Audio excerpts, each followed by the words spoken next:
What's good, YouTube? Nobody here. It looks like 7 days to die Alpha 19 has been released on the public experiment. So we're going to go over the patch notes real quick before we hop into the game for the next episode. If you are new to 7 days to die, this isn't really going to matter much for you, but if you've played 7 days to die in the past, this is definitely going to matter. So this past weekend, they've been allowing specific Twitch streamers and YouTubers to have early access to the game, which I think is awesome, but I've intentionally stayed away from that just so I could give you this basic reaction, I guess, so to speak, for the patch notes from someone who's got over 2,700 hours in the game.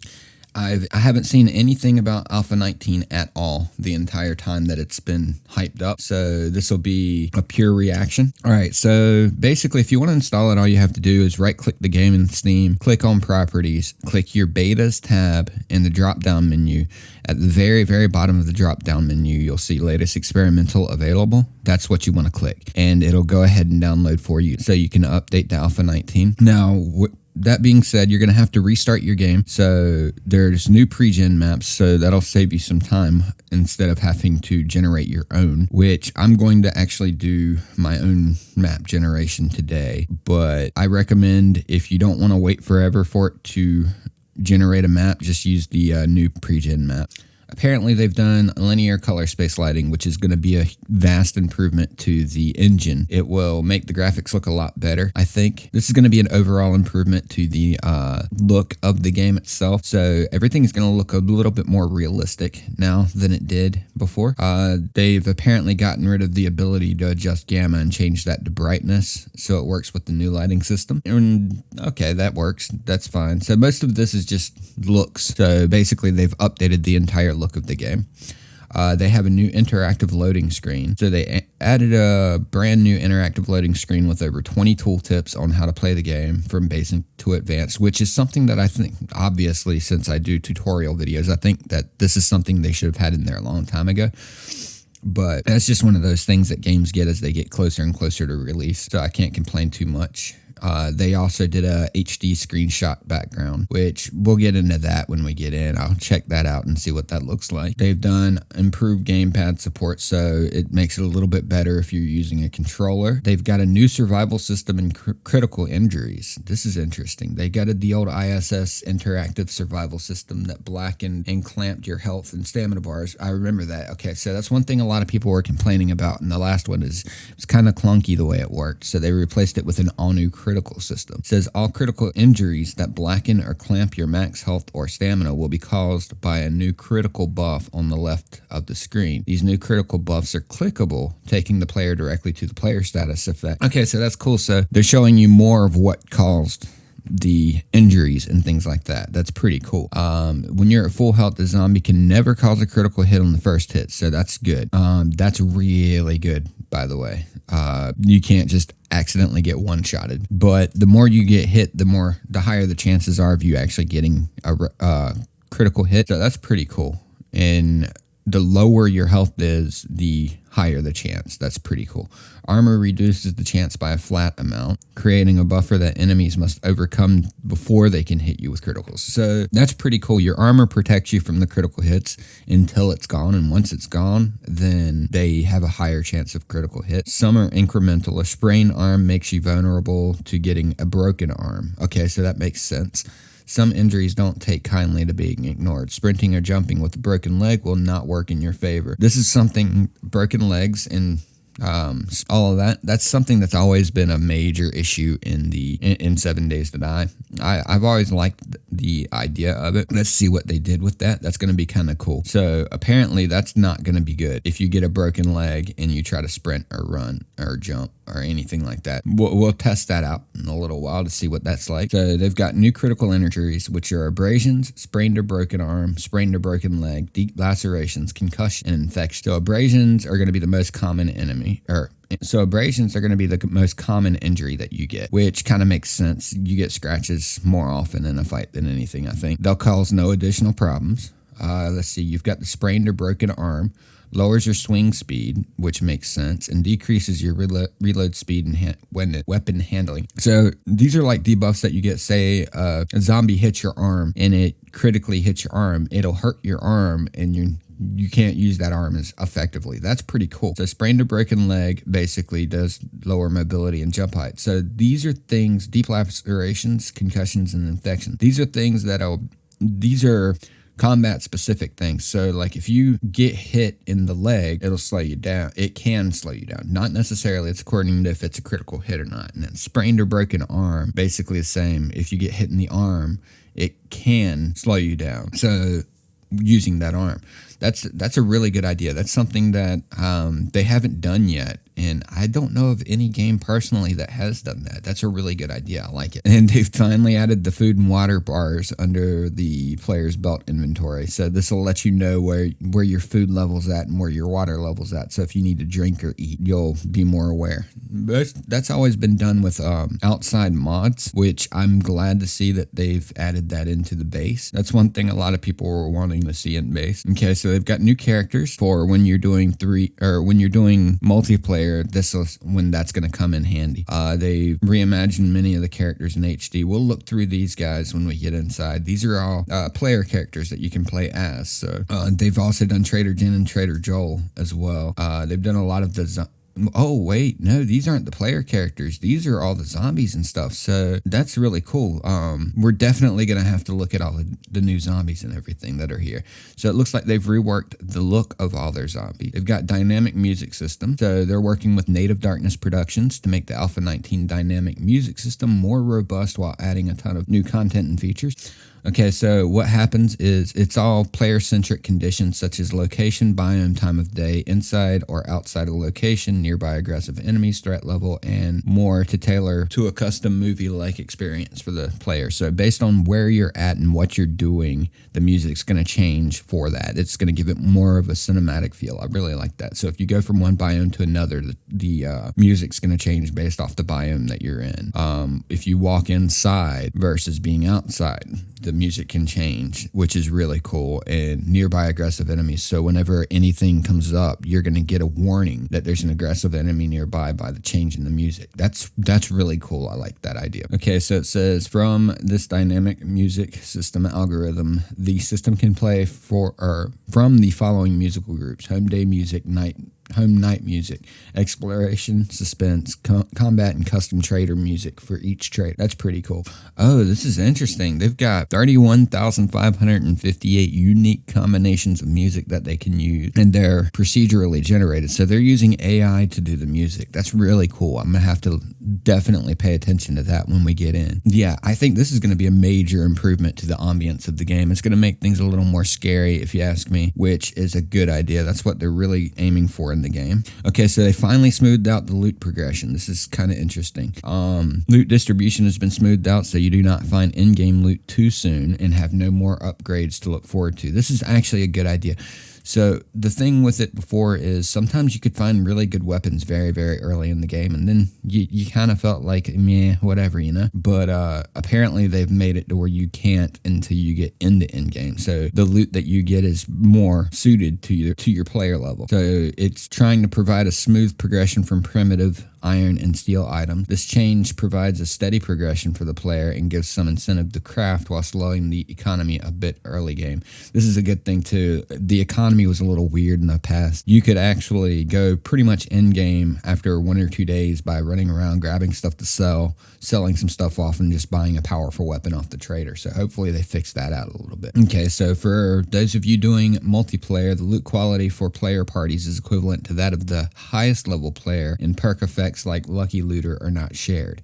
So Lucky Looter is only going to work for one person. However, the level of gear that you pick up is going to be based off of the highest level player in the party. So that's pretty cool. So if you want to help your lobby friend out, you can run around and they can loot near you, and they'll be able to pick up the same type of loot that you would, short of the perks and stuff that you use to increase your looting ability.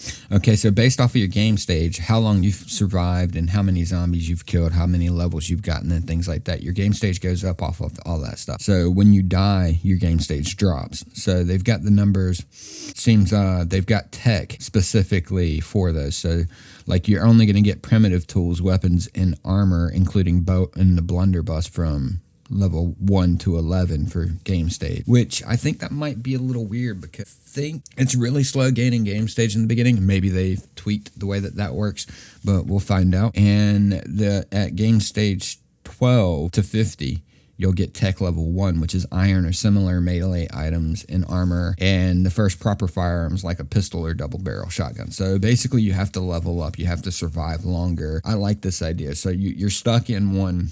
You're only going to get one kind of loot. You're only going to be able to make one type of loot until you reach game stage 12. So that's actually really interesting because you're going to have to stay alive long enough to level. So you can't just accidentally die over and over again. You're going to have to pay attention. If you want to progress any quicker, in order to progress quicker, you're going to have to stay alive. That's pretty cool. I like this. And you're going to have to take more risks in order to move forward too, instead of just hiding out all the time. Let's see. The best melee items, bows and armor, and mid-range firearms like a pump-action shotgun at game stage 50. And at 91, you can get the most advanced firearms like an M60 or the sniper rifle. So once you hit game stage 91, that's when you're really going to start getting the good loot, like the really good loot, the stuff that everybody was always after. So that's pretty cool. Trader quests rewards scale similar to the system. So you won't be able to buy a shotgun on day 1. See, this is what I was talking about before. This is a good change. This makes the game more progressive. It makes the game feel more like something you have to work towards instead of just getting lucky. I like that. And they'll be continuing to fine-tune loot progression and patches. So if you're from the future, they've probably already upgraded this. If you're from now, then expect them to tune it in patches coming up soon. They're going to be probably tuning it once they get feedback from the community on Alpha 19. So just remember that. Okay, so enemy progression and balance has been changed. It's the chosen game difficulty no longer affects the game stage value, and player parties accumulate roughly 2/3 of the combined game stage that they used to. Okay, so they don't gain insane amounts of game stage by being in a party. That's pretty cool. This makes the enemy difficulty grow slower, and you won't see high-end enemies on the second Blood Moon. So this gives you a little bit longer to prepare for your big zombies, like the explodey zombie. What was his name? I think it was a berserker, or no, it wasn't a berserker. The big explodey zombie with the C4 strapped to his chest. You won't see those on the second Blood Moon. It's going to take you longer and longer to see those. So I really like that. That's one thing that a lot of people did have trouble with.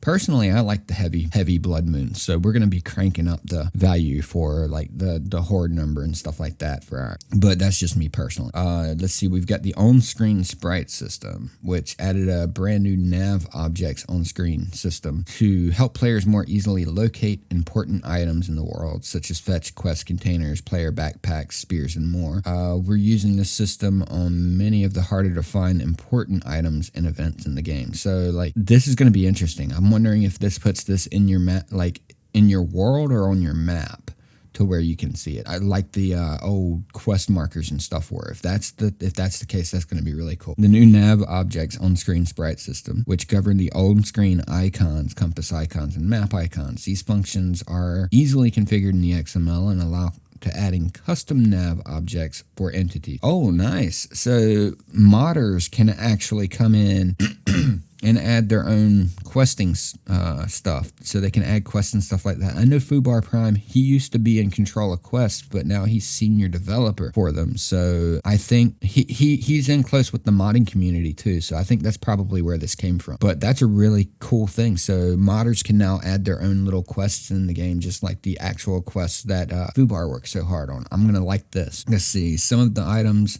that are using the new nav objects on screen sprite system include quest rally marker, fetch objectives, drop player backpacks, player bedroll, player-owned vehicles, traders, thrown spears, and airdrop. So like if you have a bicycle somewhere and you don't remember where you dropped it, this is going to help out a lot because this is going to put a big icon on your screen that shows you in 3D where it's at.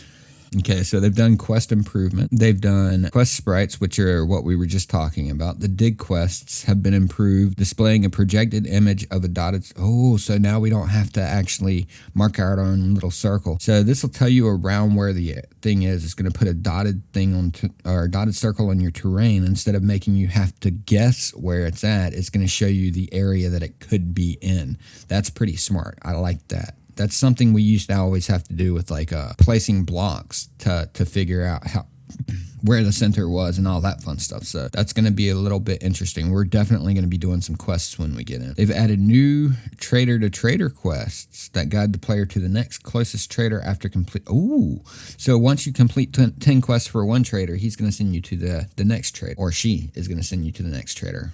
Don't forget Jen. So that's going to be pretty cool, and it's going to continue until they've delivered the package to all 5 traders. So there's going to be 5 traders on the map. I never realized there were only 5 traders on the map. That's pretty good to know. But so they'll send you from trader to trader just so you're certain after you do your questing and stuff that you're gonna know all the traders. This is good. This is really good. This takes out a lot of the guesswork that was involved previously of having to ride around and find the trader. Okay, so they've added a ton of new location to the game, including remnants. These give the player easy low-level enemy count locations to explore, or easier low enemy count locations to explore, loot, and take over if you're not ready for a tiered challenge. So these are going to be interesting. They've got the tiered challenges and everything like that too. So they've updated Navezgane, which we will not be playing on Navezgane. However, if you're interested in Navezgane, then make sure you read that. It says significantly increasing the playable space into the radiated zone with new roads that lead to new developments and adding many new POIs or locations. The main reason I don't play Navezgane is because I like to replay this game. So I don't do the pre-built locations, because that way every time that I play it, it's totally new and you've got a lot of discovery. That's the only reason I don't do Navezgane. Navezgane is very well done. They've put a lot of work into it, and I definitely recommend playing through it at least one time. I don't like knowing where things are when I start, and in Navezgane, it's been around long enough to where I pretty much know where things are in Navezgane. That's why I don't play Navezgane. The idea is you wake up and you don't know who you are or where you're at. So that's the reason why I like the random gen map. So they've added a bunch of new locations. They've got I'm going to let you run through all of that if you like Navezgane. I'm going to go ahead and move forward. And they've improved the random gen in Alpha 19 to use every POI possible in the game, so players will see breadth of content like never before, along with a lot of tagging updates and improvement. In fact, Alpha 19 world can have over 500 unique POIs. This is amazing. I really like that. So there's going to be a lot more difference in the world each time that you create a new random map. So it's never going to feel the same. You're going to have so many different POIs. You're going to be finding POIs that you've never seen before 6 months into it. This is really good. That's one of the things that I like about this game is the amount of different POIs that they have. There's always new places to go, and they're like little dungeons that you can go into. I really like that. So they're going to be up to 500 unique ones. Let's see how many of these are dungeons and how many are just random houses or whatever, but this is going to be cool to see. It says we've reimagined tons of older locations with complete art and gameplay overhaul, converting them to beautiful and questable dungeons. Oh, so they're taking some of the old school stuff and they're updating that to the dungeons too. That's pretty cool. The dungeons basically are like, they'll give you little paths and stuff to take, and at the very end you get a good loot payout. So that's going to be nice. They've done 2 grocery stores, 2 gun stores, 2 pharmacies, 2 hardware stores, clothing stores, electronic stores, some ranger stations, just a bunch of the old stuff, like a lot of the good old stuff that people liked, they've reworked into the dungeon system. So that's going to be interesting. We'll talk about these as we see them. Let's see. They've changed the light intensity correction to all POIs, so it works better with the new linear lighting. The wasteland biome now spawns smaller but improved deco remnants. Removed unneeded random gen POIs. Okay. Improved naming conventions of some of the biome spawn POI remnants and deco piles. All will have the team deco first in their file names now, or the term deco first in their file names now. Okay. They've renamed the banks. Okay, these seem to be more like renames and stuff like that. Gotten rid of a few things, just renaming things and just minor little tweaks here. They've done a lot of bug fixes here, so this is cool. I know there was one problem that CB the Great was having that was not allowing him to work on his mod at the time. I think maybe they fixed that, hopefully. That would be good. Let's see, environmental art. The art team has grown much bigger, and they have made some major improvements, including they've got snow trees, burnt trees, new sky, new fog, updated texture, commercial stores. So it looks like they've done a complete graphical overhaul, which I kind of expected them to do. They seem to do that every alpha, but with a larger team, they've probably done a lot better job. I can't wait to get in and see how it looks. Like I said, I've intentionally not seen anything at all from Alpha 19 yet. I didn't know it was coming. This is all brand new to me. Let's see. They've got new weapons and items. So they're going to have Tech Level 3, Desert Vulture, Automatic Shotgun. Oh, Desert Vulture. So this is going to be like a 44 Magnum pistol. Yeah, that's going to be good. That's like the Desert Eagle, basically. Also known as the Deagle, which in modded games and stuff like that, the Deagle was always like the one everybody wanted. So this is going to be cool. It's going to be it's going to be the strongest pistol that you can get in the game, more than likely. An automatic shotgun is something that I've always loved the idea of. This is going to be a lot of fun. Just go in and unload. Now the question is, how quickly are you going to go through your bullet? Sniper rifle. They've actually added in a better sniper rifle. Apparently they had a sniper-ish rifle in the game before, but I don't know what the difference is going to be with this sniper rifle. It's a 7.62 sniper rifle that has a larger magazine, fire rate, better hand. Okay, so it's not going to take as long to fire. It's going to have a better handling and superior damage to the hunting and marksman rifles. Yeah, so the marksman rifles was what I was talking about, were kind of sniper rifles before, but this one's specifically higher damage than the marksman rifle. That makes a lot of sense. That would be more of a sniper rifle. The impact drive. The level 3 tool is the fastest way to harvest mechanical items, strip down cars, and mechanical items down in seconds. That is cool. So instead of just having a wrench to take everything apart, you can actually get tiered upgrade of a tool to do it. That's cool. And this is all at Tech Level 3. Tech Level 2, you can get a ratchet and a tactical assault rifle. Tech Level 1, you can get a robotic sledge, which is interesting, and a blunderbuss. Okay, so yeah, it's not a new weapon. New loot rebalance system. This might save your skin early game. So this is one thing. There was never any use for a blunderbuss. They're cool. They're single shot shotguns that take a while to load, and they use a different ammo, but they're basically like shotguns. They're not as powerful as a shotgun or anything like that, but they can be great if you walk into a building and there's a zombie in your face. A blunderbuss shot to the chest of a zombie would do some damage. So they're not the best, like I said, in the world, but they were very situational. So hopefully we'll get to use the blunderbuss in this alpha. That'll be kind of cool. That's one thing I've always thought was cool. It was a cool little weapon, but I just never found a use for it, so I never made them. And there's new candy. Okay, so interesting. They've added candy to the vending machines that give short-term modifications. So they'll give you short-term buffs, short-term buffs like Atom Junkie. See, atom-sized candy and atomic-sized power increases explosive damage by 50%. Oh, okay, so these are just going to be, they're going to give you short-term buffs that increase specific things like sneak damage or your harvest level when salvaging. This is cool. So as you go do things, you're going to want to buy the candy that's going to buff you for those. And they also provide a few calories, so they'll give you a little bit of hunger bar back. That's pretty cool. And they've added 3 new book sets: Bar Brawler, Spear Hunter, and Tech Junkie. So they've got more new perks that you can use basically and read to find. So I'd say probably in the past, the biggest thing, or the one thing that you would want to find the quickest, would be a bookstore. So this is going to just add to the bookstore. Let's see, you've got Bar Brawler, Spear Hunter, Tech Junkie. I'm not going to read through all of this. We're going to actually look through those in the game. They've restructured the existing perks and removed others, so auxiliary perks don't always have 5 rank. Good. So that's going to save you some points that you can put into things that you need more, instead of having to go all the way to level 5 of your secondary perk. This was changed to give less desirable perks more bang for the buck. Exactly. That'll give you more reason to go after other perks if they don't cost as much. Let's see. I'm not going to go through the perk balance. We're going to check all of that out in game as we play, but I'm really looking forward to that. So AI improvement. So they've got enemy breakthrough system. They've added a new enemy breakthrough system that gives enemies random animation probability when they enter the scene and breaking through a door, 2-meter opening, or monster closet.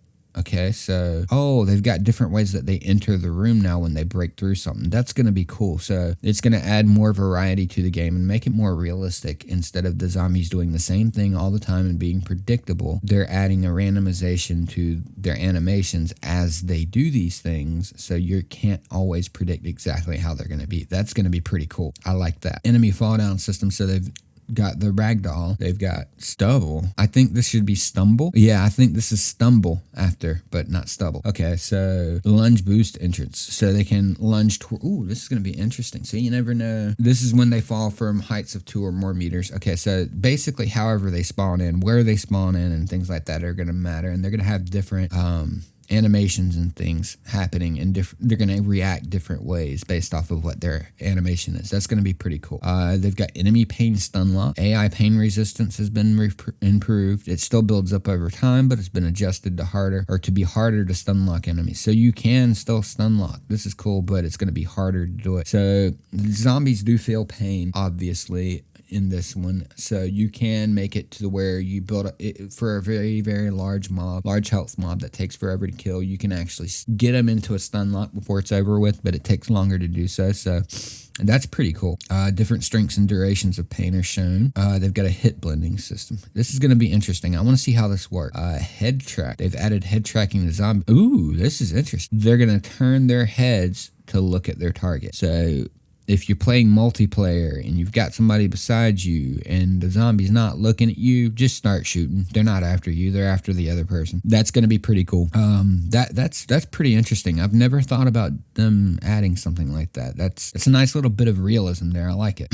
Okay, so the zombies are sped up now. There were a lot of people using water as buffer zones to keep the zombies and the animals and stuff away from them during Horde Night. So they've actually sped that up. So makes it a little bit harder to do like a water base or like a pool base, basically. And now they have swim animations. That's going to be interesting. The pathing still generally follows the bottom of the body of water, but when they near their destination, they can swim upward. Ooh, okay, this is good. So this gets rid of the ability to just camp out in the ocean during Horde Night, and a lot of other things. That's pretty cool. I like that. I've not gonna lie, I've actually had to do that once or twice on stream because we were not prepared for Horde Night, so we just hung out in the water and watched the zombies just gather below us and do nothing. So I like the fact that you can't do that anymore. They've added, looks like a bunch of things. Let's see. Ooh. Okay, so there were a couple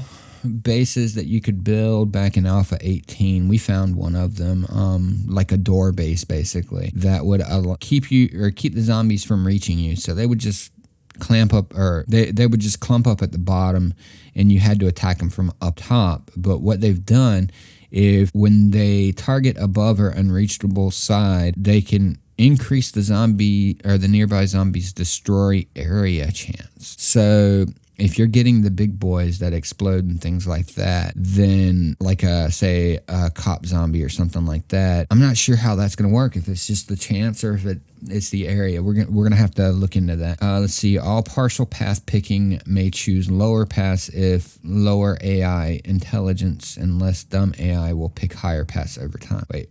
Okay, so smarter AI will pick better paths and higher paths, where dumb AI gets smarter over time and basically, okay, so they'll learn their paths a little bit better, and even if you've got a dumb zombie, then he'll get smarter over time and eventually figure out how to get to you. That's going to be interesting. Bear pain resistance. Remove pain 10 animation layers so you can still move and doubled health. Okay, so they're doing a little bit of like tweaking here for things. This is going to be interesting. We're going to probably see all of this as we go. The trader head tracking is going to be interesting. So the trader's going to watch you as you walk around them. That's going to be cool. They've added swimming to a couple animals. They've changed up random move. Oh, okay. So zombie random move speeds based on difficulty. So they're still randomly going to have they're going to have the random moods or move speed, but it's all going to be tied to what your difficulty level is set at. Blood Moon spawner will instead spawn a radiated vulture 50% of the time if the target's in a vehicle. Interesting. So sitting in a vehicle, it's going to give a higher chance of spawning the irradiated vulture to try to pull you out of the vehicle. That's pretty cool. So the vultures spawn at a specific chance, and when one does spawn, you've got you'll have a half and half chance. If you're in a vehicle, you'll have a half and half chance between a regular vulture and a radiated vulture. That's the way I'm reading that. I'm not 100% sure. Don't quote me on that. And Blood Moon zombies will target, or will 50-50 teleport closer or die if the player is far away. So if you're running from them, they could either die or teleport to you as you're running from them on Horde Night. So I see what they're doing. They're trying to get rid of the cheesier ways that some people have all dealt with Horde Night. I like that, like running from them or just hiding out on top of a building or whatever. So they're making it a little more interesting, and hiding out in the water. So they're actually working to make it to where you have to actively do Horde Night. That's what they seem to be attempting here. Let's see how they pull that off. Let's see. Blood Moon zombies have an increased loot drop rate after every X have spawned. Okay, so the more Blood Moon zombies you kill, the higher the chance of them dropping loot. So if you kill a lot more zombies, then you're going to get a lot more loot. I like that, because that was one thing that was an issue in Alpha 18, was it just seemed like no matter how many zombies you had, you didn't have enough loot for the amount of zombies you killed. It just took longer, and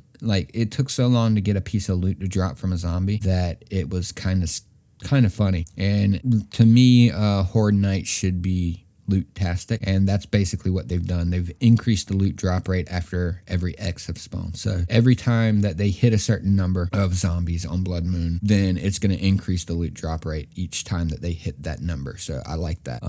Blood Moon vultures always see and chase at any distance. See, I thought they did already, but apparently not. So that's pretty cool. Blood Moon vultures chase vehicles at 250% speed.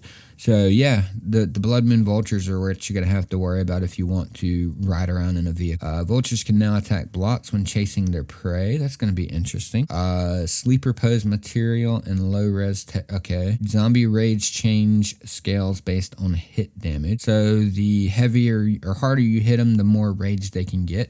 Or the higher chance of them having rage. So if you do a power attack, it's going to be more likely to send them into a rage than if you just do a standard attack. I kind of like that. You hit them harder, it makes them mad. Let's see. Rage duration does not count down while stunned. That's going to be interesting. AI rage console command. Okay, so we're not going to have to worry about that, but you can apparently edit the rage level of a zombie through the console. Let's see. Crawler's climb will exit animation early at destination. Moves same as animation motion. Disables tilt to ground. And okay, so apparently it's gonna look better when the crawler finishes its climb. And yeah, it's gonna look better when more realistic when the crawler ends its climb. Let's see. Zombie, instead of just climbing straight up into the air and then just flopping over, it's going to have more of a realistic animation. Crawlers climb. Okay. Zombie normal fat attacks are faster right-handed and slower with left. Seems like they're all right-handed. Therefore, they're faster with the right hand and slower with the left. Okay, that makes sense. Zombie hits are triggered by animation hit events. Okay. Actually, I think this might be good on multiplayer. That means possibly no rubber banding anymore. We'll find out. Zombie random attack, animation bleeding, and additional animation. Okay, so they've done a lot for the animations, obviously. Zombie mirrored wall attack animations. I'm not really sure what that's going to be. We'll look into that. And fat zombie attack animation. Okay, so instead of just standing there. Okay, gotcha. Looks like they've added or changed a bunch of different things here. So this has got a lot to do with what we were just looking at, I think. Yeah, this looks like pretty much a relook of a lot of those things. Dire Wolf share assets with regular Wolf and uses new scale code. Okay, so these are just like minor little changes that aren't really going to affect us much. We're going to like them, but we don't really necessarily need to know what all of these are. So we're going to go ahead and skip through all of these. They've apparently fixed a lot of...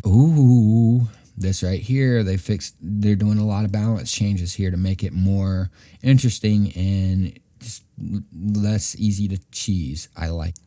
Okay, so they've changed the way that the AI works, it seems.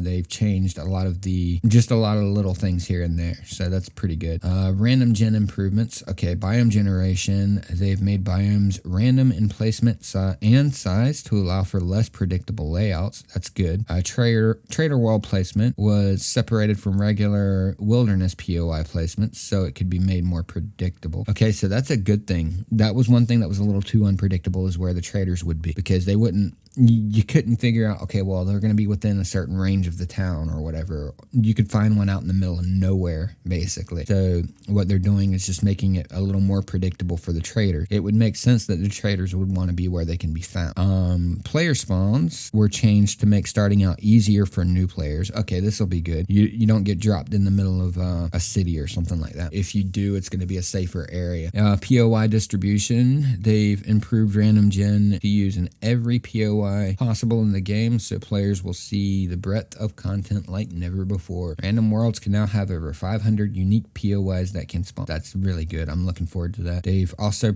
created a few pre-generated maps, 3 of them to be precise. So they're going to be random generation of maps takes a while. If you do your own, it's going to take you forever. So they've just made a couple of them that are random gen that you can play, and you and your buddy can play the same one. That's pretty cool.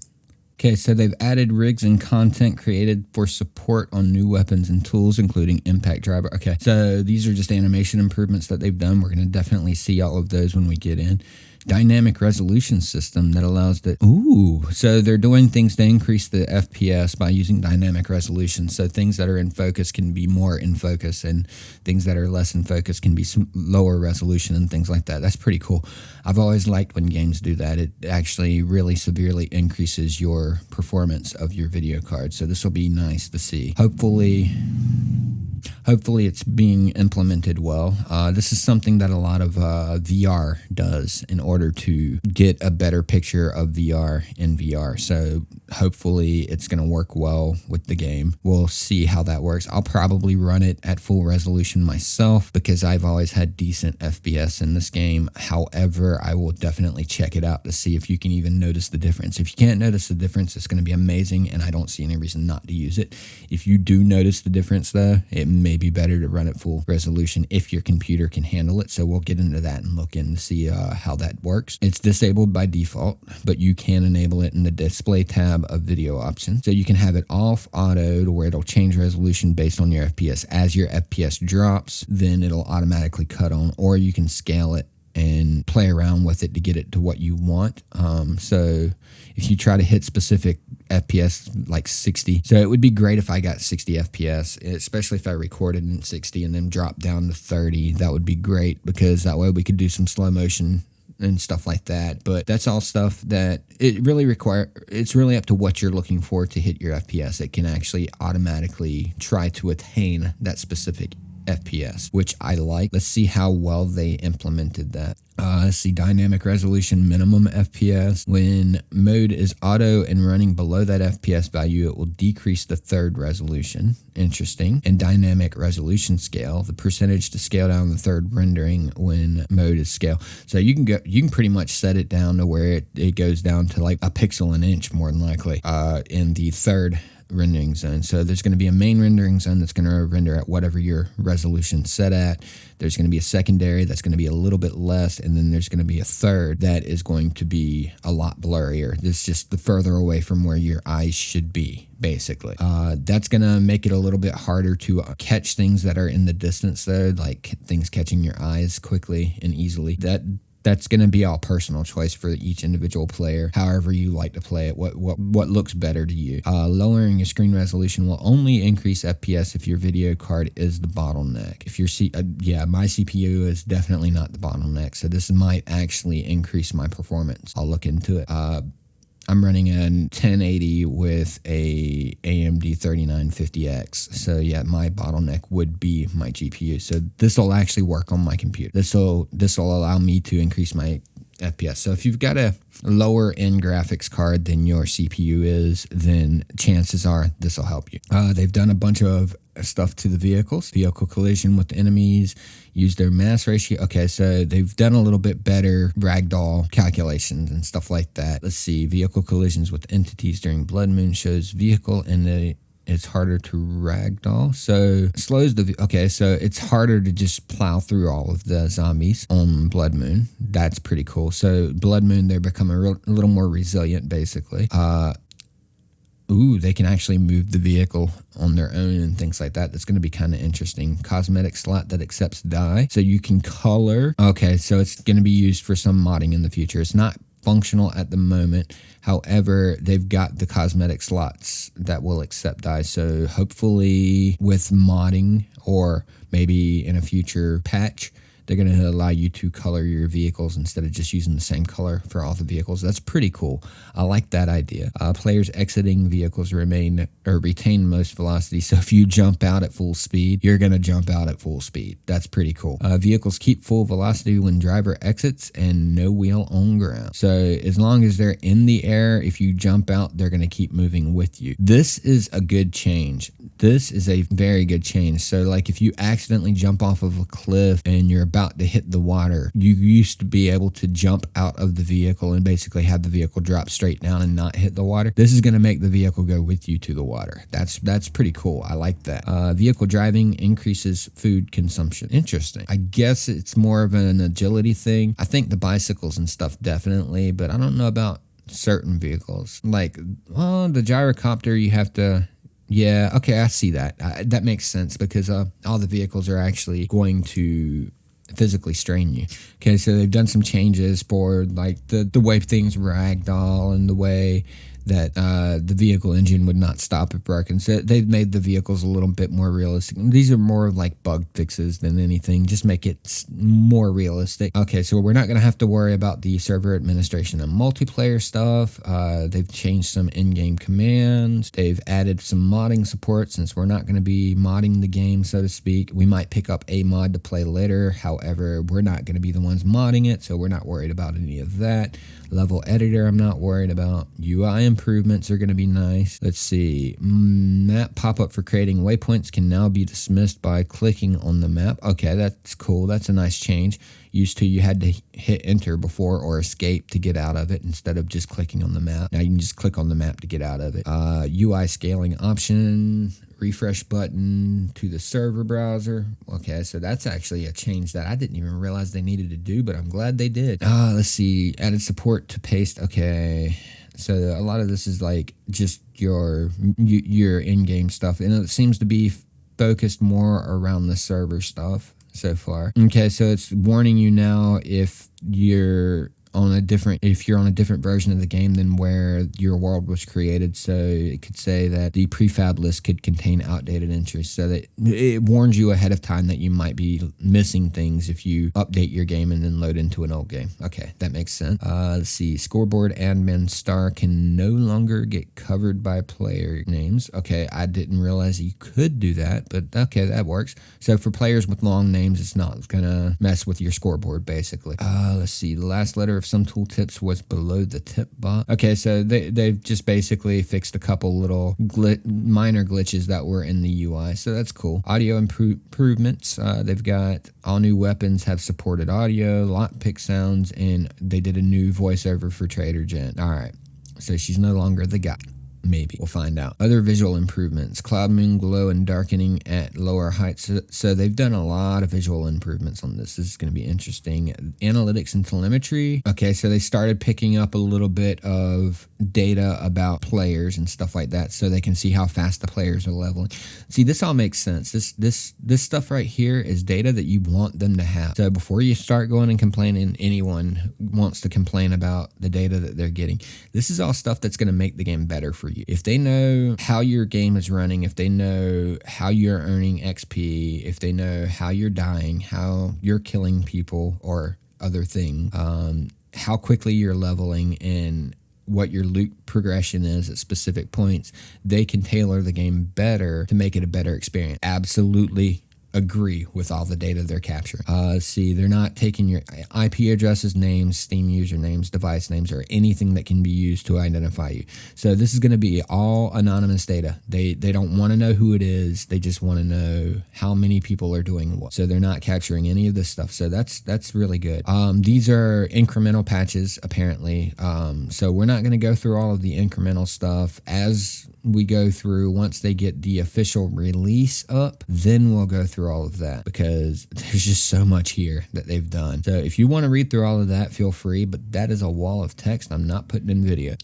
So overall, I'm really liking what they've said that they've done. We're going to go ahead and make another separate video and make our first little gameplay for Alpha 19. I'm going to do a couple episodes of basically the changes and just getting used to Alpha 19 and everything, and then we're going to start the beginner's guide for Alpha 19, so stick around for that. I'm probably going to be releasing the first gameplay video at the same time that I release this, so these will be separate videos. If you want to pay attention, or if you want to see the gameplay, make sure you catch that video. Thank you for watching the video all the way through. If you haven't already, please drop a like to let me know that you did. Also, if you haven't already, how about subscribing and hitting that bell notifications to be alerted when new videos go live? If you like what you saw and you want to see more, click one of the videos on your screen now. Thank you. Have a nice day.